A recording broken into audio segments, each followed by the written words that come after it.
ലോക്സഭാ തെരഞ്ഞെടുപ്പിൽ വിജയിക്കുമെന്ന് ഉറപ്പിച്ചു പറയുന്ന മോദിയും അമിത്ഷായും 400 സീറ്റെങ്കിലും വിജയിക്കുമെന്ന ആത്മവിശ്വാസത്തോടെ പറയുന്നുണ്ട്. ഇത്രയും വലിയ ആത്മവിശ്വാസം മോദിക്കും അമിത്ഷായ്ക്കും ലഭിക്കാൻ എന്തായിരിക്കാം കാരണമെന്നതാണ് ഇപ്പോൾ രാഷ്ട്രീയ നിരീക്ഷകർ അന്വേഷിക്കുന്നത്. വലിയ പ്രഖ്യാപനത്തോടെ എത്തിയ ഇന്ത്യ മുന്നണി പാതി വഴിയിൽ കിതച്ചതാണോ, അതോ പ്രതിപക്ഷ മഹാസഖ്യത്തിലെ സൈന്യാധിപൻ ആകുമെന്ന് കരുതിയ നിതീഷ് കുമാർ NDA ക്യാമ്പിൽ എത്തിയതാണോ ആത്മവിശ്വാസത്തിന് പിന്നിലെന്നതും വ്യക്തമല്ല.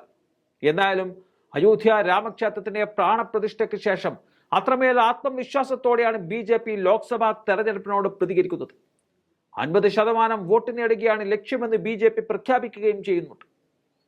നേരത്തെ പാർലമെന്റിൽ തൃണമൂൽ കോൺഗ്രസ് MP ആയിരുന്ന മഹുവ മൊയ്ത്ര BJPയോട് പറഞ്ഞ വസ്തുതകൾക്ക് മറുപടി എന്ന പോലെയാണ് 50% വോട്ട് ഷെയറിന്റെ കാര്യം BJP പറയുന്നത്.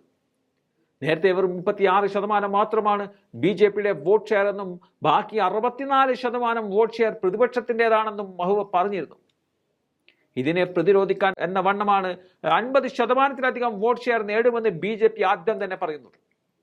BJPയുടെ ആത്മവിശ്വാസം 400-ലെത്തിച്ച് നിർത്തുന്നതിനുള്ള ചില ഘടകങ്ങൾ ഏതെന്ന് പരിശോധിച്ചാൽ ലോക്സഭാ തെരഞ്ഞെടുപ്പിന്റെ സെമി ഫൈനൽ എന്ന് വിലയിരുത്തിയ ഹിന്ദി ഹൃദയഭൂമിയിലെ 5 സംസ്ഥാനങ്ങളിൽ നടന്ന തെരഞ്ഞെടുപ്പുകളിൽ കോൺഗ്രസിനോട് നേർക്കുനേർ പോരാടിയ 3ഇടത്തും വൻ വിജയം കരസ്ഥമാക്കിയതാണ് ആത്മവിശ്വാസത്തിന്റെ ഒന്നാമത്തെ അടിസ്ഥാനം എന്ന് പറയാം.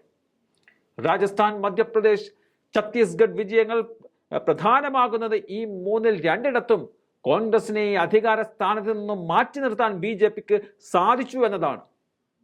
അയോധ്യ രാമക്ഷേത്രത്തിലെ പ്രാണപ്രതിഷ്ഠാ ചടങ്ങ് ഭൂരിപക്ഷ വോട്ട് ധ്രുവീകരണത്തിന് കാരണമാകുമെന്ന വിശ്വാസവും നേട്ടമാകുമെന്നതാണ് BJP വിശ്വസിക്കുന്നത്. അയോധ്യയിലെ രഥമുരട്ടൽ മുതൽ ഇങ്ങോട്ട് രാമക്ഷേത്ര അജണ്ട എന്നും തുണച്ചിരുന്നുവെന്ന് കരുതുന്ന BJP പ്രാണപ്രതിഷ്ഠാ ചടങ്ങ് പൂർത്തിയാകാത്ത ക്ഷേത്രത്തിൽ നടത്തിയത് തന്നെ വോട്ട് ബാങ്ക് ഉറപ്പിക്കുവാനും ഭൂരിപക്ഷ സമുദായ വോട്ടുകൾ തങ്ങൾക്ക് അനുകൂലമാക്കുവാനുമാണ്. മറ്റൊന്ന്, ഇന്ത്യ മുന്നണിയിലെ തമ്മിൽ തല്ലും കല്ലുകടിയും BJPയെ സന്തോഷിപ്പിക്കുന്നുണ്ട് എന്നതാണ്. വിചാരിച്ച പോലെ സീറ്റ് ഷെയറിംഗിൽ മുന്നണിക്കുള്ളിലെ തല്ല് അതുകൂടി കണ്ടപ്പോൾ ഇവർ തങ്ങൾക്ക് ഭീഷണിയാവാതെ വോട്ട് ചിതറിപ്പിക്കും എന്ന നിരീക്ഷണമാണ് BJP കേന്ദ്ര നേതൃത്വത്തിനുള്ളത്. നിതീഷ് കുമാറിന്റെ NDAയിലേക്കുള്ള വരവ് ഇന്ത്യ മുന്നണിയെ തളർത്തിയെന്നും കോൺഗ്രസിനോട് പ്രാദേശിക പാർട്ടികൾക്കുള്ള അകൽച്ച മുന്നണിയുടെ കെട്ടുറപ്പിനെ തന്നെ ഇല്ലാതാക്കുമെന്നും BJP കണക്ക് കൂട്ടുന്നുമുണ്ട്. ബംഗാളിൽ ഒറ്റക്കാണ് മമതാ ബാനർജിയും ഉത്തർപ്രദേശിൽ വേണമെങ്കിൽ 11 സീറ്റ് എടുക്കട്ടെ എന്ന മട്ടിൽ കോൺഗ്രസിനോട് സമാജ്വാദി പാർട്ടിയുടെ അഖിലേഷ് യാദവും നിലപാട് സ്വീകരിച്ചതോടെ മുന്നണിയുടെ കെട്ടുറപ്പൊക്കെ കാറ്റിൽ പറന്നു എന്നതാണ് BJP പറയുന്നത്.